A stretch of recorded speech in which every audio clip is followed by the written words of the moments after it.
Rain fell in sheets over Tokyo, a constant gray veil blurring the neon cityscape. In a small second-story apartment, a young woman with a tumble of auburn hair sat at a worn wooden desk.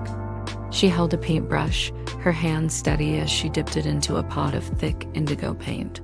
On the canvas before her, a swirling, star-filled nebula was taking shape. Each stroke was deliberate, a silent conversation between her and the cosmic void she was creating. This was her world, a universe of quiet colors and imagined constellations.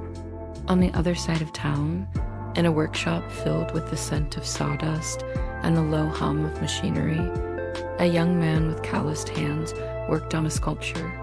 His dark hair was tied back with a simple band, and his brow was furrowed in concentration. He was sanding a block of cherry wood, revealing the smooth, flowing lines of a crane in flight. The bird's wings, delicate and precise, were carved from his own memories, a moment of silent awe from a trip to the countryside years ago. He moved with a practiced grace, each motion a testament to the hours of effort he poured into his craft. Their lives were separated by a distance measured in train lines and silent streets. She spent her days surrounded by her art, a solitary figure in a world she painted herself. Her meals were simple, her music always instrumental, and her thoughts were often lost in the abstract beauty of her work. He, on the other hand, was always in motion, his body an extension of the tools he used. He'd stop for a late-night bowl of ramen, the steam warming his face, and find inspiration in the intricate patterns of a stranger's tattoo or the elegant curve of a teacup. The city, with its relentless energy, was the backdrop for their separate realities. One evening, he was sketching in a small park, the streetlights illuminating the page, when a sudden gust of wind scattered his drawings. He scrambled to collect them, his hands fumbling in the dim light. A small drawing of a cherry blossom branch, half finished and smudged, slipped away and landed under a park bench. He didn't notice it was missing, his focus on gathering the rest of his work before another gust carried them away. Days later, the auburn-haired artist was walking through that same park, seeking a quiet corner to clear her mind. She noticed a crumpled piece of paper peeking out from under a bench. Curious, she knelt down and retrieved it. As she unfolded the paper, her eyes widened. It was a beautiful, unfinished sketch of a cherry blossom. The lines were so sure, so full of potential. She turned it over, hoping to find a name or a signature, but there was nothing. A faint smile touched her lips as she carefully tucked the drawing into her sketchbook, a small piece of mystery she now carried with her. She found herself thinking about the sketch more and more. Who made it? What was their story? The drawing became a source of quiet inspiration for her. She found herself trying to capture the same feeling in her own work, a balance of strength and fragility. She created a new series of paintings, each one a tribute to the unknown artist. Her paintings, usually cosmic and abstract, began to incorporate more organic shapes, more grounded elements. A star field would have a single, delicate flower floating in the center. A nebula would swirl around the sharp, graceful form of a bird. Meanwhile, the sculptor was struggling with a new piece. He was trying to create a sculpture that felt light and ethereal, something that could almost float on air. He carved and chiseled, but something was missing. The shapes felt heavy, anchored to the earth. He walked through the city, his mind a whirlwind of frustration, looking for something to spark his creativity. He found himself drawn to a small art gallery he'd never noticed before. He stepped inside, the air cool and silent after the noisy street. His eyes fell upon a canvas on the far wall. It was a painting of a swirling deep blue nebula, but within the celestial chaos, a perfect, detailed crane was soaring, its wings outstretched as if it were carved from light. He stood transfixed, a sense of recognition flooding him. It was his bird, his quiet memory, now transformed into a part of a painted universe. He moved from painting to painting, each one a different combination of the cosmic and the natural.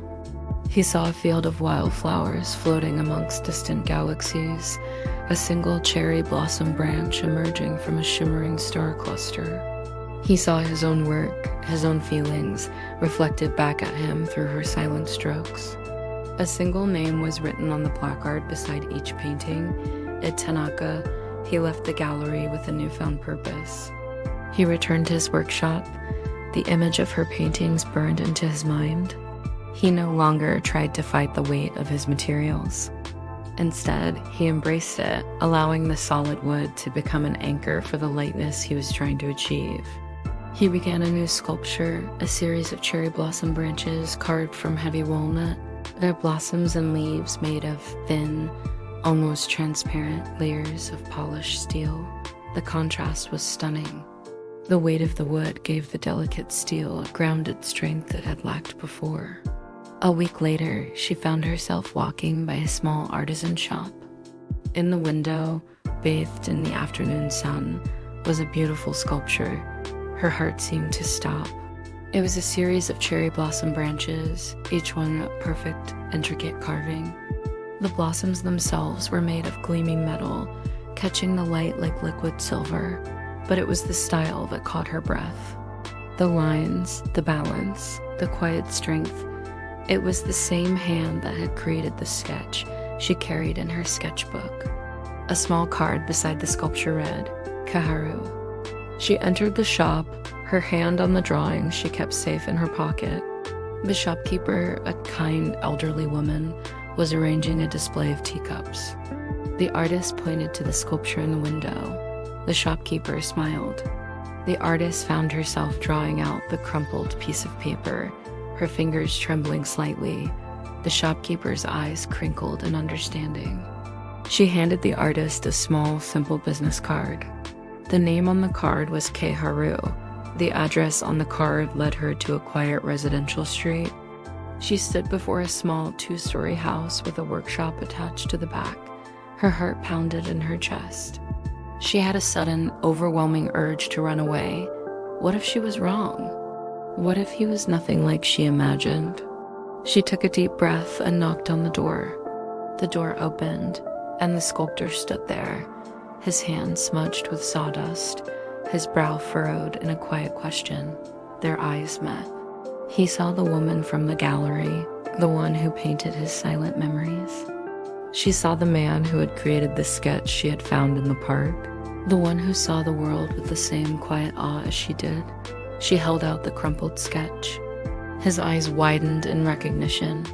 He took the drawing from her hand, his fingers brushing against hers. He looked at the sketch, then at her, and then a slow, beautiful smile spread across his face, a silent question in his eyes. He stepped back and gestured for her to enter. She stepped into the workshop, the smell of wood and dust filling the air. On his workbench sat a finished sculpture. It was a star cluster, each star a delicate, polished piece of wood, but in the center, a single, perfect cherry blossom made of a shimmering, silvery metal bloomed. It was a painting, now made real, a testament to a connection neither of them had known existed. She smiled, a silent response to his creation. She moved to his workbench and carefully took a small tube of cobalt blue paint from her bag. She squeezed a tiny dot of it onto a wooden palette, and with her finger, she gently swirled a single, elegant line through the air above his sculpture, her own finishing touch to a silent masterpiece. He watched her, a quiet understanding passing between them, a world of unspoken words in a single shared moment. The city was unfamiliar but beautiful. Narrow cobbled streets twisted like ribbons between centuries-old buildings, their balconies draped with flowers that spilled down in bursts of color. The air carried the mingled scents of fresh bread from corner bakeries, roasted chestnuts from street stalls, and the faint salt of the sea lingering just beyond the harbor. For visitors, it was a place of wonder. For him, it was a place of distance, a land where every sign, every voice, every custom felt just beyond his reach. The boy had come to the foreign country with curiosity, but found himself moving through it like a shadow. He wandered through plazas filled with laughter, admired churches whose bells rang on the hour, and lingered at street performances, but always on the edge, never at the center. He observed, he admired, but he did not belong. The girl had also traveled far, though from another direction, another world. She carried herself lightly through the streets, her steps unhurried as she absorbed everything. The way locals greeted each other warmly at market stalls, the way children darted around fountains, the way sunsets painted the old walls gold. She too was a visitor, yet she seemed to belong more easily, as if her heart had made a home in the little details. Their first encounter happened at the train station. He sat on a bench, suitcase by his side, eyes on the departure board filled with names he couldn't pronounce. She arrived a few minutes later, adjusting her backpack, her gaze scanning the same board with equal confusion. For a moment, their eyes met, and in that glance was recognition, two strangers adrift in the same foreign sea. Neither spoke, but when the train arrived, they stepped into the same carriage, settling into opposite seats. Days later, they crossed paths again in the city square. He had been leaning against a stone railing, watching pigeons scatter as children ran past, when she appeared, a gelato in hand. She moved closer to the fountain, dipping her fingers into the cool water, her face illuminated by the reflection of the afternoon sun. He watched without intention, simply noticing how the light seemed to gather around her. When she lifted her gaze, she caught him staring. Their eyes lingered this time, not startled but thoughtful, before the noise of the square swept them apart. The city, however, had a way of folding paths together. At the weekend market, he was drawn by the scent of roasted almonds, stopping at a stall where steam rose in sweet curls. She arrived moments later, examining trinkets on the same table, her fingers brushing over carved figurines. He noticed her again, and she, sensing his gaze, looked up. There was no need for words. The shared smile was enough. From then on, the city began weaving their days together. He liked to visit the harbor in the evenings, when the sun sank into the horizon and boats swayed gently on the waves. One night, she was there too, perched on the stone wall, her legs swinging lightly as she watched the sky. He hesitated before sitting nearby, leaving space between them. They didn't look at each other directly, but as the sky deepened from orange to violet, the presence of another soul beside him made the scene feel less lonely, more complete.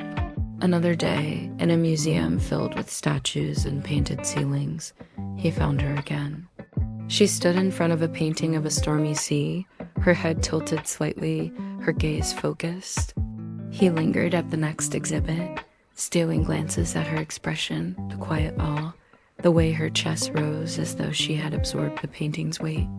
When she moved on, he followed at a distance, not to intrude, but because the museum seemed brighter in her presence. Soon, they began to gravitate toward the same places. At the morning market, they browsed stalls on opposite ends, but always ended near the same baker, where the smell of fresh croissants wafted through the air. At night festivals, they stood within sight of each other, watching fireworks burst over the cathedral spires. Neither approached, but neither drifted away, as though the city itself insisted on tying invisible threads between them. It was on a rainy afternoon that the threads pulled tighter. He had ducked under the awning of a cafe, shaking droplets from his jacket, when he saw her across the street, struggling with an umbrella that had flipped inside out. She laughed softly at her own predicament, though no one could hear above the rain. He couldn't help smiling at the sight. She noticed him then across the blur of falling water. Their eyes met again.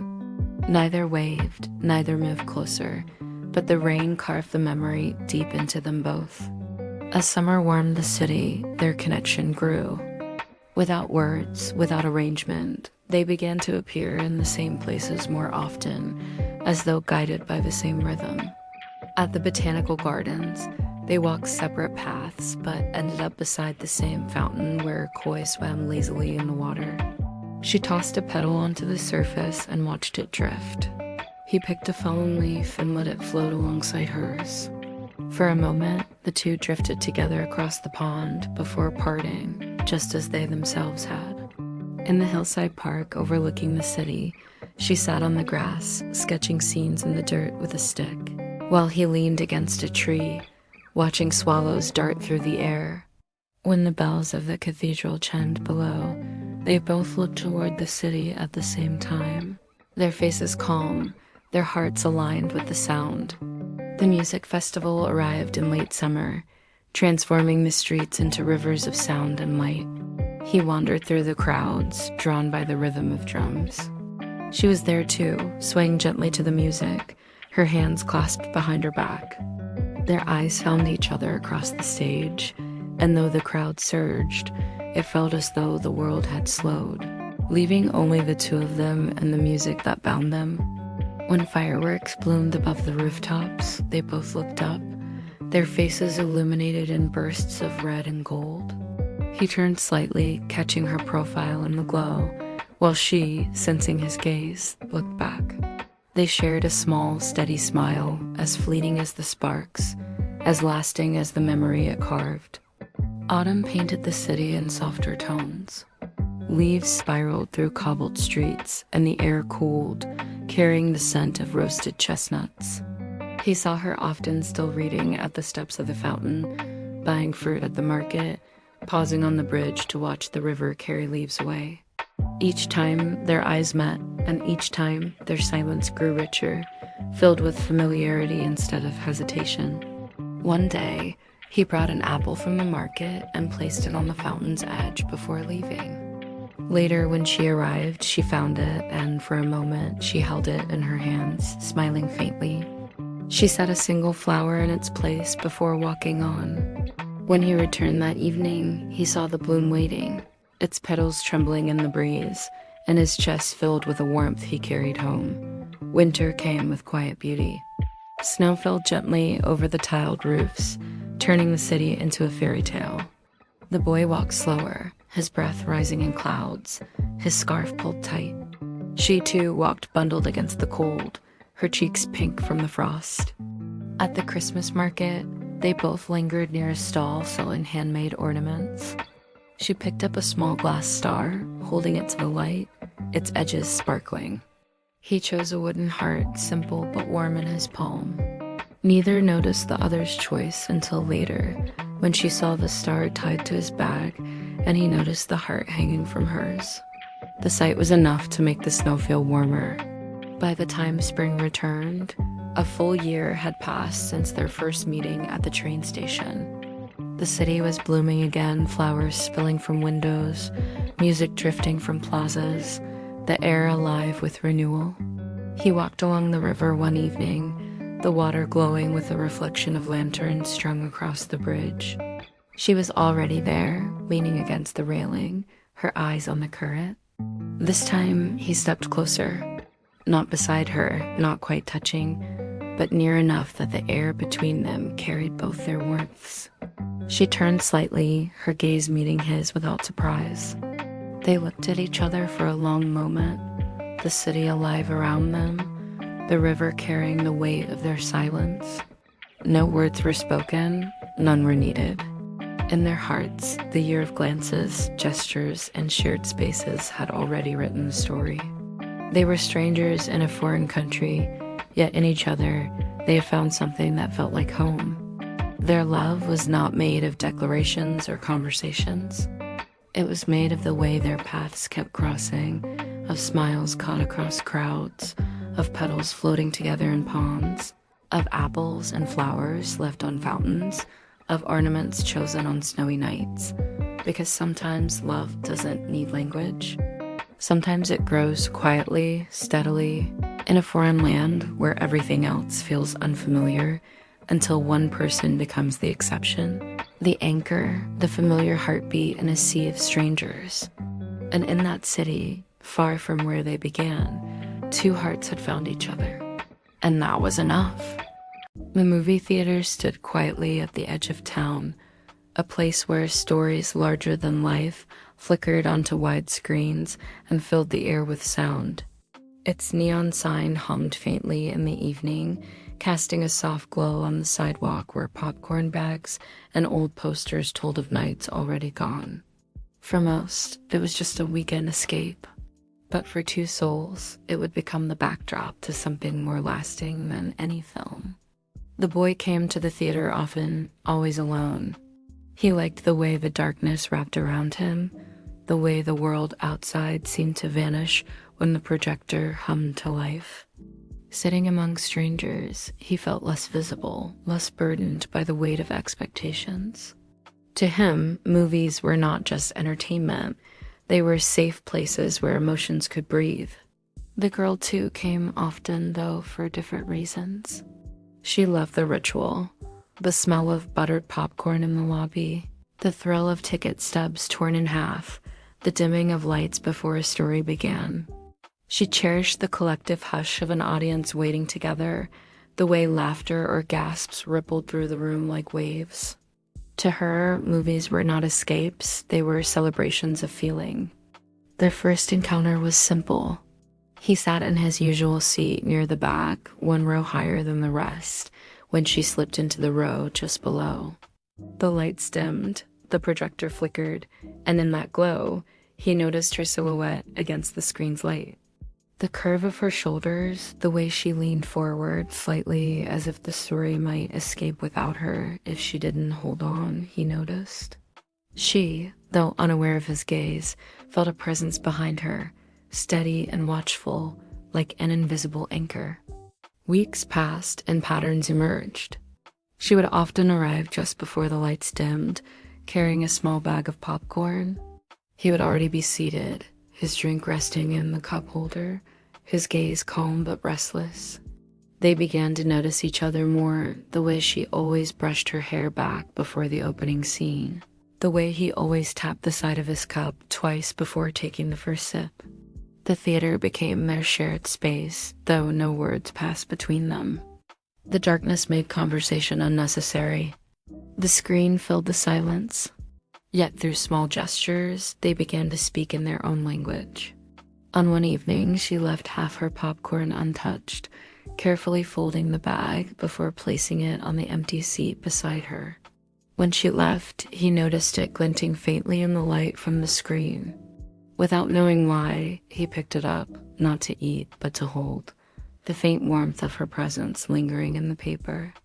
Another time, he left behind his empty drink cup, placed neatly in the center of the holder instead of discarded. The next day, she sat in his row for the first time, her eyes brushing over the space he had left, her lips curving faintly in recognition of the gesture. The theater itself seemed to nurture their bond. The lobby, with its faded posters and buzzing arcade machines, became the place where their paths brushed more closely. He once arrived to find her studying a poster of an old romance film, her hand lightly tracing the title's curve. He paused at a distance, his chest tightening with the unspoken thought that she carried a romance of her own, one waiting quietly to be lived. In the concession stand line, they sometimes ended up side by side. She always ordered something sweet chocolate or candy while he chose the simplest soda.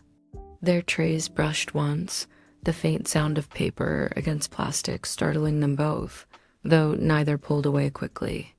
Instead, their eyes flicked toward each other in the reflection of the glass counter, meeting not directly but softly, like a glance exchanged through water. Movies came and went, but their connection deepened. During comedies, she laughed freely, her shoulders shaking, and he found himself smiling in the dark, not at the jokes, but at her joy. During dramas, she pressed her hand against her chest when emotion swelled, and he mirrored the gesture without realizing, his pulse echoing hers. During thrillers, when sudden shocks rippled through the audience, she would startle slightly, and though he never reached out, he leaned forward instinctively, as if his presence alone might shield her. The screen was their canvas, but it was their reactions that painted the true story. He memorized the way her face lit when a character triumphed, the softness in her eyes when music swelled with emotion. She, in turn, noticed how his shoulders eased when the credits rolled, how he lingered longer than most, watching the names pass as though reluctant to leave the moment behind. One winter evening, the theater held a special marathon of old films. The boy arrived early, wrapped in a scarf, and found the girl already there, seated with a blanket draped over her knees. For hours, they shared the darkness, the flicker of classic films illuminating their features.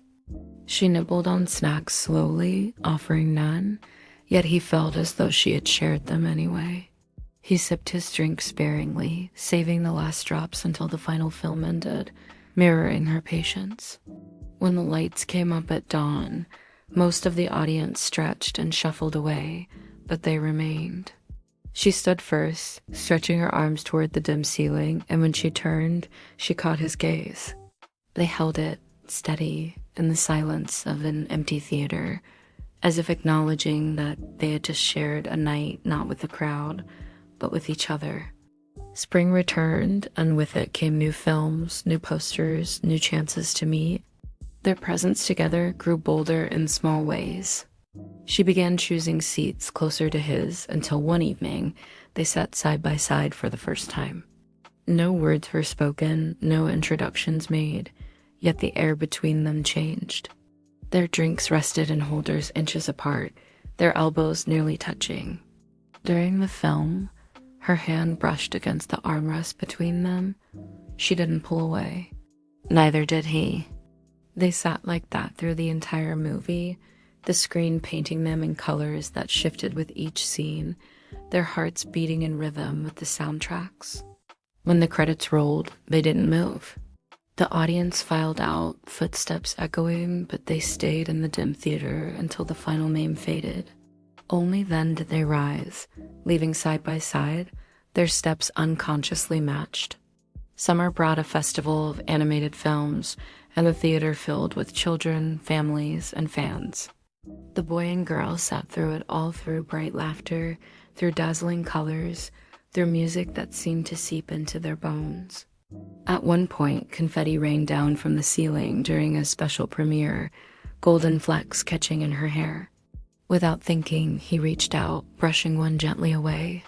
She turned, her eyes wide, her lips curved into a smile so tender it sent his chest fluttering. He lowered his hand quickly, but the moment lingered, brighter than any scene on the screen. Autumn arrived with quieter films, slower stories, and smaller crowds. The theater, less busy, became almost theirs. They settled into a rhythm of shared space, her snacks always between them, his drinks placed within her reach. Their shoulders brushed now and then, neither shifting away.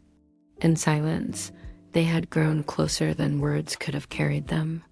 On one evening, as rain drummed against the theater's roof, she arrived soaked, drops clinging to her hair and coat.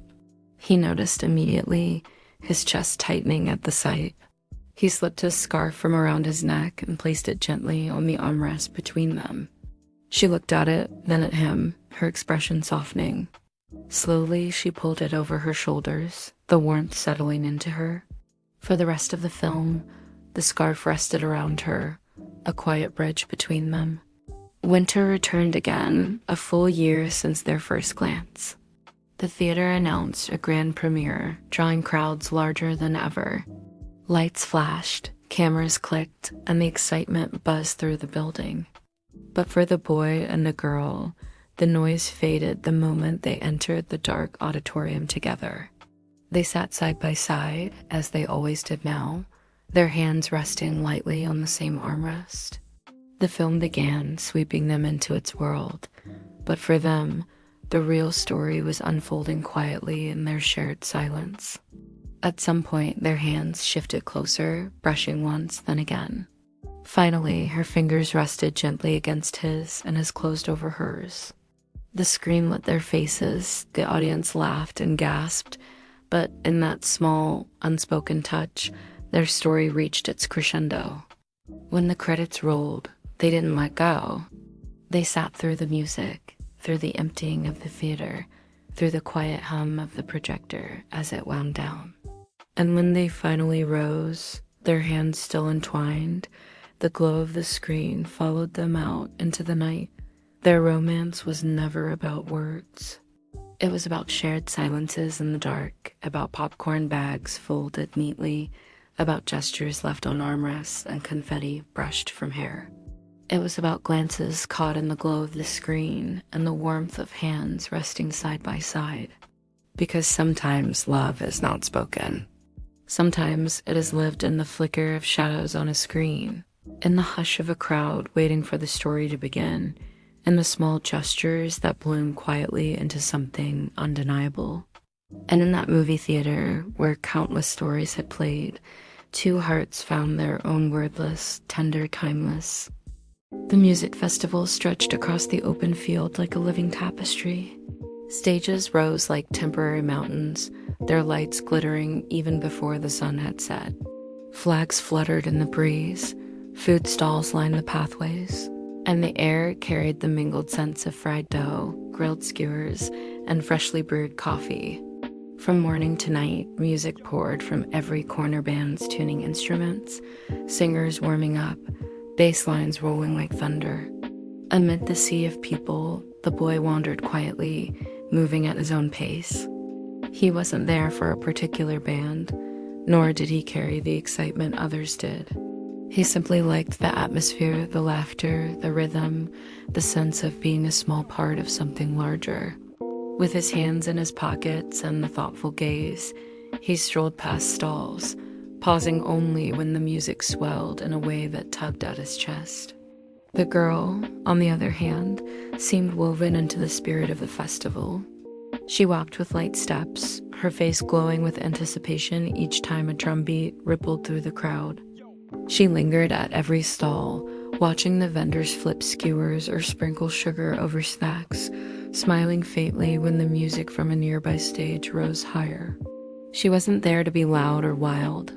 She was there to feel each note, each beat, each flicker of light against the sky. Their paths crossed at sunset.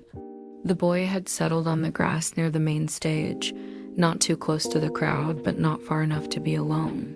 He leaned back, arms supporting him as he gazed at the stage, where musicians prepared for the night's headline performance.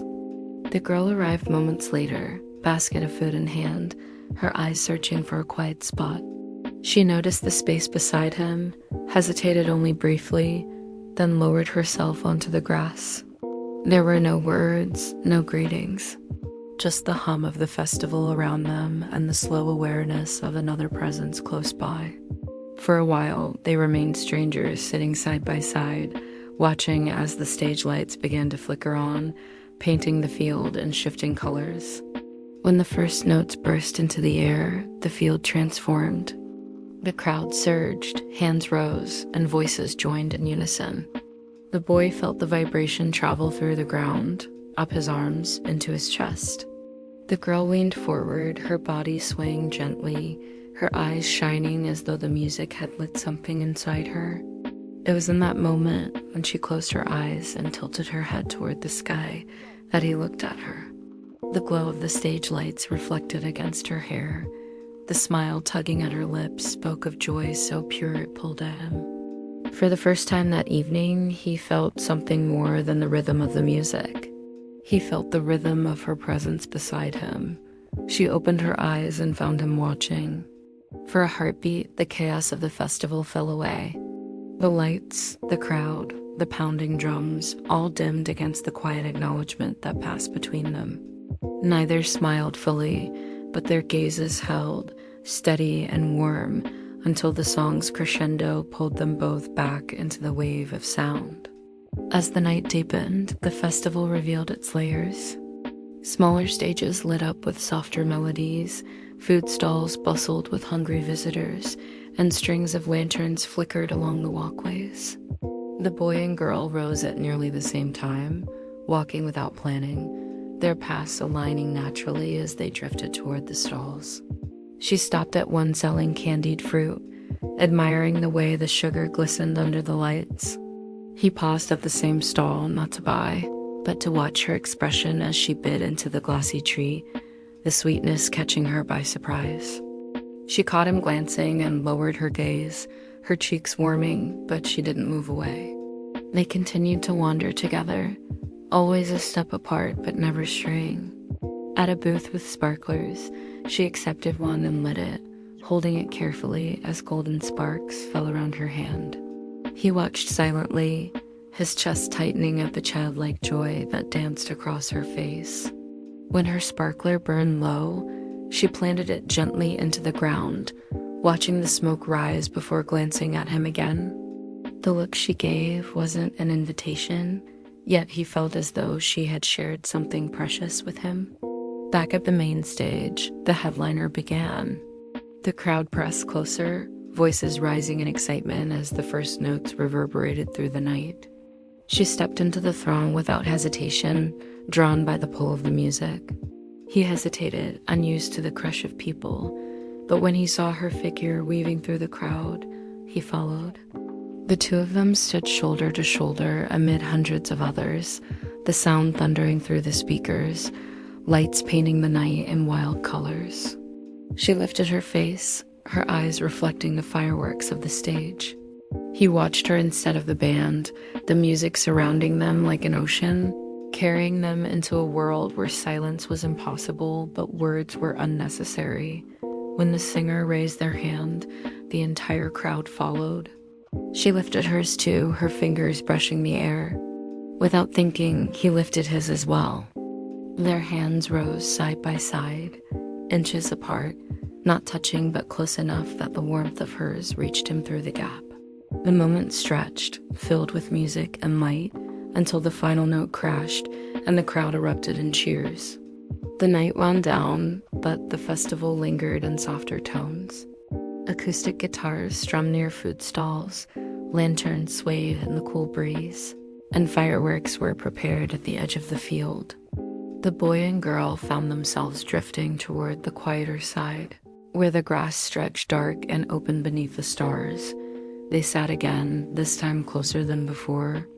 Around them, laughter and music continued, but in their small patch of space, the world felt hushed. She plucked a blade of grass and twisted it absent-mindedly between her fingers.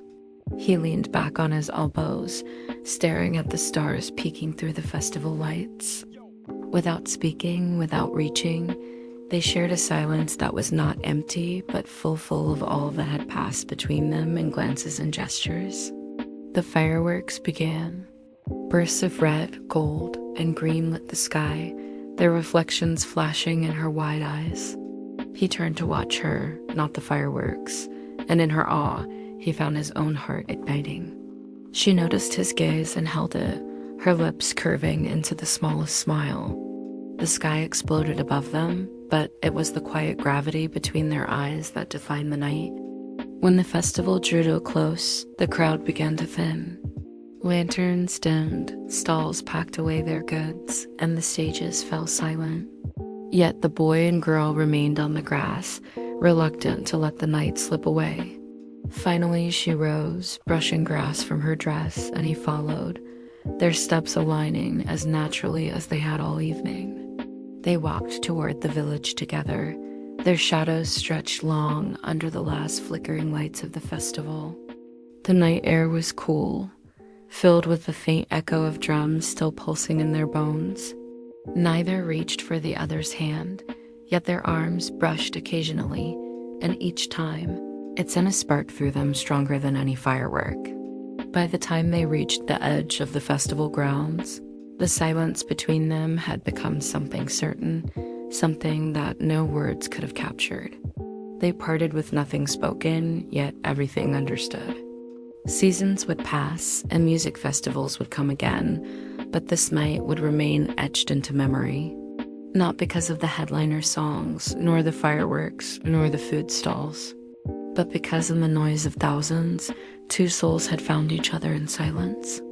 Their story was not built on conversation, but on rhythm, the rhythm of footsteps side by side, of glances shared under stage lights, of hearts rising and falling with the same music.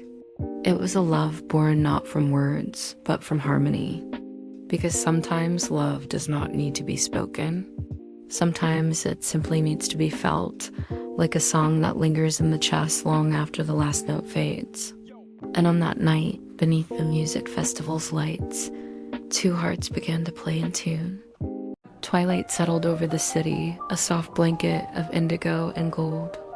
In a high-rise apartment, a young woman, her fingers flying across a keyboard. She was a video game designer, her world a complex network of code, quests, and character arcs. She crafted entire universes from her imagination, building worlds where heroes vanquished dragons and lovers found each other across digital galaxies. Her days were spent in the silent hum of her computer, her only companions, the pixels, and the stories she wove into them. Across town, in the cavernous, echoing space of a renovated warehouse, a young man moved with focused grace. He was a glassblower, his hands shielded by thick gloves, his face illuminated by the fierce, molten glow of the furnace. He worked with heat and fire, transforming formless sand into delicate, fragile art. His creations were born from a dance with danger and precision, each curve and swirl a testament to his control over the volatile material.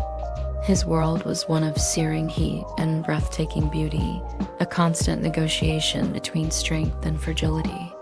Their lives were separated by more than just geography.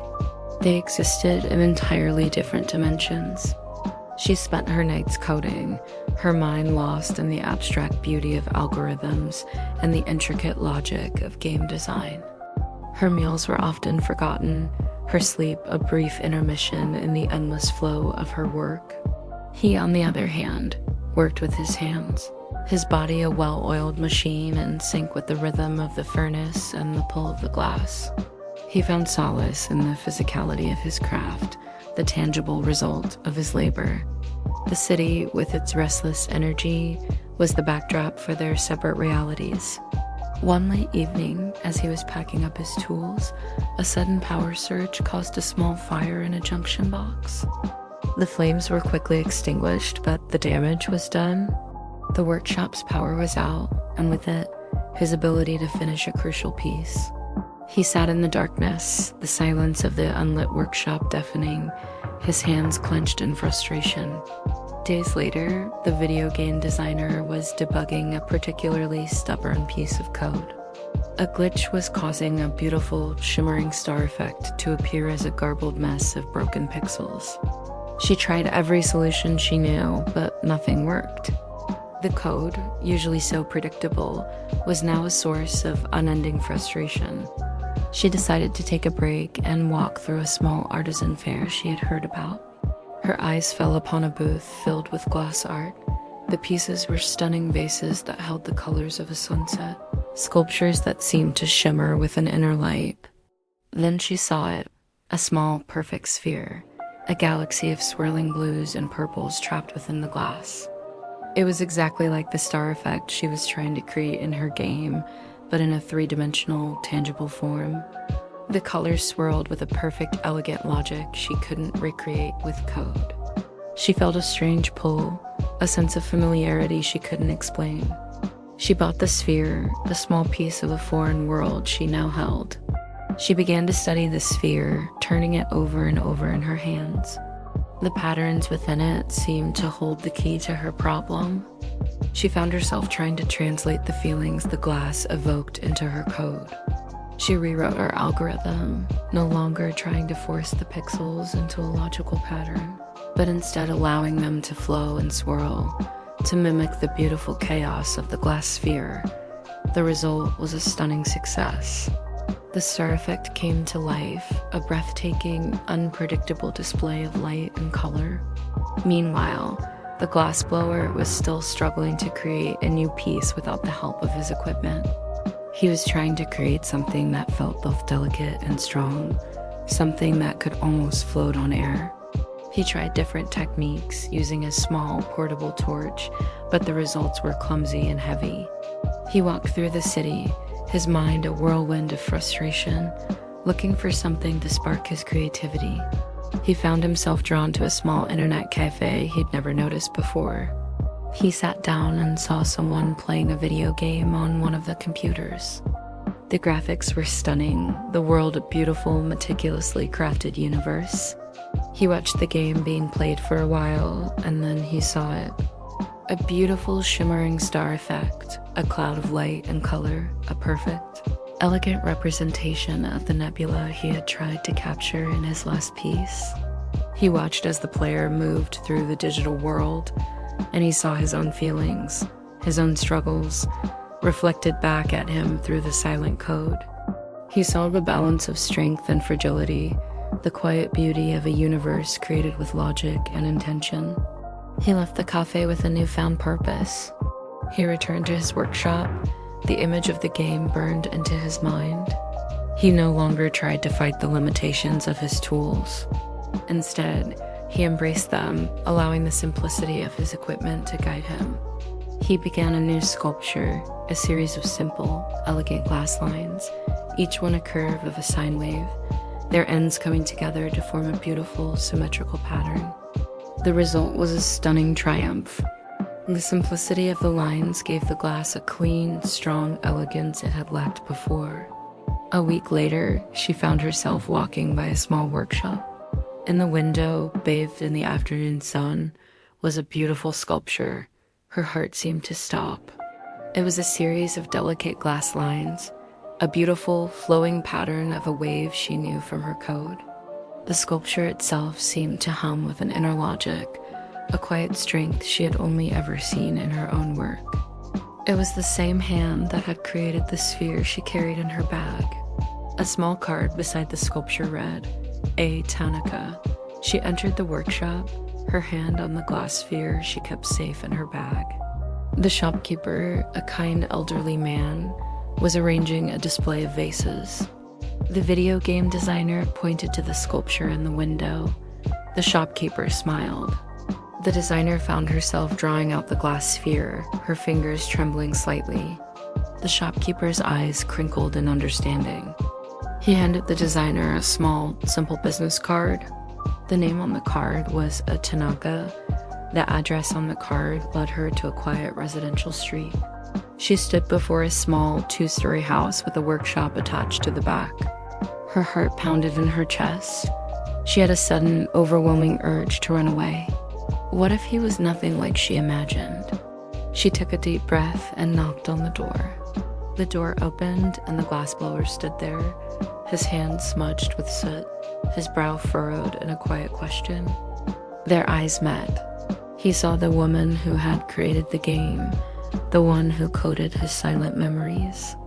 She saw the man who had created the sphere she had found in the market, the one who saw the world with the same quiet awe as she did. She held out the glass sphere, his eyes widened in recognition. He took the sphere from her hand, his fingers brushing against hers. He looked at the sphere, then at her, and then a slow, beautiful smile spread across his face, a silent question in his eyes. He stepped back and gestured for her to enter. She stepped into the workshop, the smell of glass and heat filling the air. On his workbench sat a finished sculpture. It was a perfect, delicate sphere, a galaxy of light trapped within the glass, but in the center, a series of elegant lines were carved into the surface, forming a perfect, symmetrical wave. It was her code, now made real, a testament to a connection neither of them had known existed. She smiled, a silent response to his creation. She moved to his workbench and carefully took a small USB stick from her bag. She placed it next to his sculpture, a silent offering, the digital blueprint to a star she had just created, a finishing touch to his silent masterpiece. He watched her, a quiet understanding passing between them, a world of unspoken words in a single, shared moment. In a city where the sky was perpetually stained with the glow of 1,000 advertisements, a young man with a mop of unruly silver hair spent his nights in a small, dusty workshop. He was a restorer of old technology, a silent artisan who breathed life back into forgotten relics of the past. His hands, nimble and precise, moved over the intricate gears of a wind-up music box, or the delicate filaments of a vintage gramophone. He found solace in the tangible history of these objects, and the quiet hum of a machine brought back from the brink of silence. Across town, in a futuristic, sleek studio, a young woman with a sleek, vibrant blue haircut sat before a series of cascading holographic displays. She was an architect of virtual worlds, a digital deity who sculpted landscapes and cities from pure light and code. Her fingers danced through the air, pulling and pushing virtual blocks into impossible, gravity-defying structures. She found joy in the infinite possibilities of her work, in the ability to create something entirely new, free from the constraints of the physical world. Their lives were separated by a chasm of time and philosophy. He lived in a world of history and memory, his work a constant negotiation with decay and a testament to the beauty of what had been. She lived in a world of creation and innovation, her work a constant leap into the future, a testament to the endless possibilities of what could be. He spent his days surrounded by the ghosts of the past, the scent of aged metal and oiled wood his constant companions. She spent her days surrounded by the limitless potential of the future, the faint glow of her holographic displays her only companion. One rainy afternoon, as he was painstakingly reassembling a century-old camera, a small piece of the lens, a crucial cog, fell from his tweezers and vanished into the cracks of the wooden floorboards. He searched for hours, his frustration growing with each passing minute. The beautiful, intricate mechanism was now useless, a silent monument to a tiny missing piece. Days later, the virtual architect was walking through a small, forgotten district of the city, her mind a whirlwind of frustration. She was trying to design a new world, a digital city, but every building she created felt soulless and empty. They were perfect, symmetrical, and utterly devoid of life. She found herself drawn to a small, cluttered antique shop she had never noticed before. Her eyes fell upon a series of old cameras.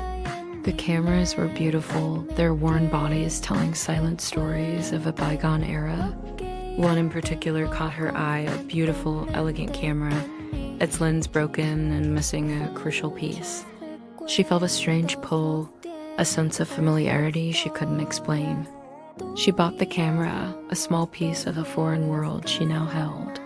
She returned to her studio, the camera a quiet weight in her hands.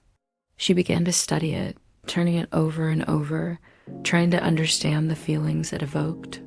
She saw the beauty in its imperfections, in the way it had aged and been worn. She found herself trying to translate the feelings the camera evoked into her digital world. She began to intentionally add small flaws to her designs, a slightly crooked window here, a worn-down edge there. She found that these small imperfections gave her digital world a sense of life it had lacked before. Meanwhile, the restorer was still struggling to find a solution for his broken camera. He tried to replicate the missing cog, but his attempts felt clumsy and wrong. He couldn't replicate the quiet elegance of the original. He walked through the city, his mind a whirlwind of frustration, and found himself drawn to a small, experimental art exhibition. His eyes fell upon a series of holographic sculptures. The pieces were a strange mix of the abstract and mechanical, but one of them, a beautiful, impossible city floating in the air, caught his breath. Its structures were a beautiful, impossible mix of perfect lines and small, intentional imperfections. And in the center of the city, a single, perfect camera was sculpted from light, its lens a beautiful, glowing orb. He saw his own feelings, his own struggle, reflected back at him through her silent code. A small sign beside the artwork read, Smiyamoto. He left the gallery with a newfound purpose. He returned to his workshop, the image of her sculptures burned into his mind. He no longer tried to fight the imperfection of his work. Instead, he embraced it. He began a new project, a series of delicate, tiny cogs, each one slightly different, slightly imperfect. He knew that one of them, in its own unique way, would fit. A week later, she found herself walking by a small, dimly lit workshop. In the window, bathed in the soft glow of a dusk lamp, A series of tiny, beautiful cogs were laid out on a velvet cloth. Her heart seemed to stop. She saw it, a small, perfect cog, its intricate teeth gleaming in the light. It was a beautiful, elegant piece of work, its imperfections a part of its beauty. The style, the quiet dedication, was the same hand that had created the broken camera she carried in her heart. A small card beside the cogs read, Arsado. She entered the workshop, her hands on the camera she had bought. The restorer looked up from his work, his brow furrowed in a quiet question. Their eyes met. He saw the woman who had created the city, the one who breathed life into his silent memories. She saw the man who had created the cogs she had found in the window, the one who saw the world with the same quiet awe as she did. She held out the camera. His eyes widened in recognition. He took the camera from her hand, his fingers brushing against hers. He looked at the camera, then at her, and then a slow, beautiful smile spread across his face, a silent question in his eyes. He gestured for her to follow him to his workbench. He took the camera from her hand, and with a precision born of 1,000 hours of practice, he carefully placed one of the small, imperfect cogs into the lens. It fit perfectly, a quiet, perfect click. The camera was whole again. She smiled, a silent response to his creation. She moved to his workbench and, with a single, elegant motion of her finger, she projected a small, beautiful hologram of a perfect, blooming cherry blossom over the restored camera, a finishing touch to his silent masterpiece. He watched her, a quiet understanding passing between them, a world of unspoken words in a single shared moment.